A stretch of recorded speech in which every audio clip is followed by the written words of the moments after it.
नमस्कार, आप देख रहे हैं एक न्यूज 24 और मैं हूं स्वाति आपके साथ। राष्ट्रीय जनता दल के नवनिर्वाचित एमएलसी सुनील सिंह इस वक्त बेहद सुर्खियों में। एक तरफ उनका हाल ही में उन्होंने एक इंटरव्यू दिया है जो काफी चर्चा में। उन्होंने बिहार के पूर्व मुख्यमंत्री नीतीश कुमार को टारगेट किया है और उन्होंने नीतीश कुमार पर इस दौरान कई गंभीर आरोप भी लगाए हैं कि उन्होंने किसी भी अपने पुराने साथी को नहीं छोड़ा, हर किसी के साथ उन्होंने धोखा किया है और आज उसी का खामियाजा उनको भुगतना पड़ रहा है। भारतीय जनता पार्टी उनको सबक सिखा रही है। लेकिन वहीं दूसरी ओर आपको बता दें कि हाल ही में वो राजद की ओर से तीसरी बार एमएलसी बने हैं, जिसको लेकर कुछ लोगों ने पटना में उनका पोस्टर लगाया है और पोस्टर लगाकर उन पर कई तरह के आरोप लगाए हैं और उन्हें बिहार का नटवर लाल तक कहा गया। उन पर धोखाधड़ी करने का आरोप लगाया गया है और उन पर एफआईआर का संख्या धारा 305 लगाया गया है। उनकी पत्नी और बेटे का भी पोस्टर में जिक्र किया गया, उन पर भी एफआईआर की संख्या 306 और 307 उनके बेटे पर लगाए गए हैं। और जहां सुनील सिंह पर 16.5 लाख रुपए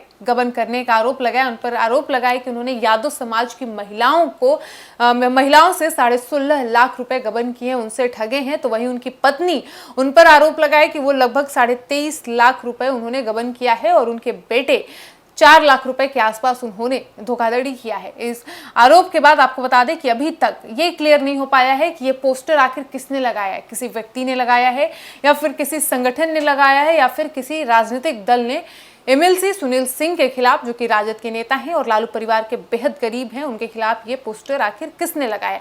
और ना ही इस पर अभी तक सुनील सिंह का आधिकारिक कोई बयान आया है। लेकिन आपको बता दें कि सुनील सिंह को जब राजद ने एमएलसी का टिकट दिया था तो तेज प्रताप यादव, जो कि लालू प्रसाद यादव और राबड़ी देवी के बड़े बेटे हैं, और उनकी बेटी रोहिणी आचार्य दोनों ही नाखुश नजर आए थे। हालांकि एक तरफ सुनील सिंह लालू परिवार के बेहद करीबी माने जाते हैं, राबड़ी देवी उन्हें राखी बांधती हैं, राबड़ी देवी को सुनील सिंह अपनी बहन मानते हैं, राबड़ी देवी उनको अपना भाई मानती हैं। लेकिन वहीं लालू राबड़ी के बेटे और बेटी तेज प्रताप यादव और रोहिणी आचार्य सुनील सिंह को कहीं ना कहीं नापसंद करती हैं और इसका कई बार उनके बयानों में ये साफ झलकता भी है। लेकिन अब ये जो पोस्टर विवाद नया शुरू हुआ है, अब देखना होगा कि आखिर इस पर क्या कदम उठाया जाता है। इसकी जांच होती है, फिर निकलकर सामने आता है कि आखिर किसने सुनील सिंह के खिलाफ पटना में ये पोस्टर लगाए हैं और उन पर इतने गंभीर आरोप लगाए गए। उन्हें बिहार का नटवर लाल कहा गया है, उन पर धोखाधड़ी और लूट घसोट का आरोप लगाए गए हैं कि उन्होंने ये किया है।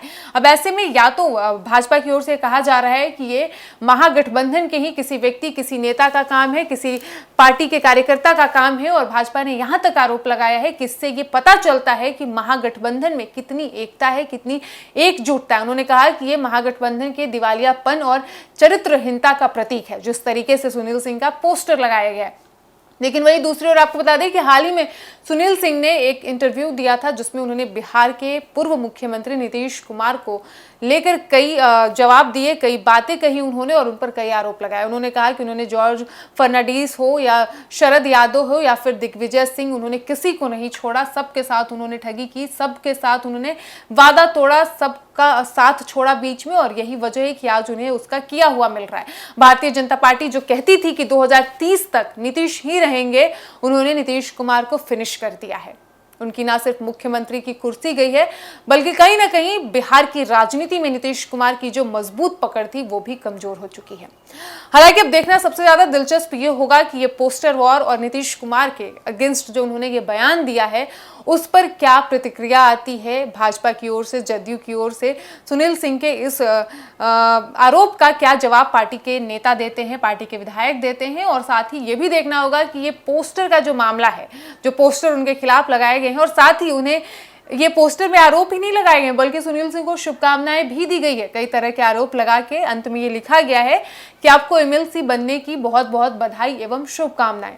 अब इसका सच क्या है, इसके पीछे की क्या राजनीति है, क्या मानसिकता है और किसने ये काम किया है, आने वाले दिनों में आपको जरूर देखने और सुनने को मिलेगा। फिलहाल इस वक्त की खबर में इतना ही, और ऐसे ही तमाम खबरों के लिए बने रहिए हमारे साथ और देखते रहिए एक न्यूज़ 24। धन्यवाद।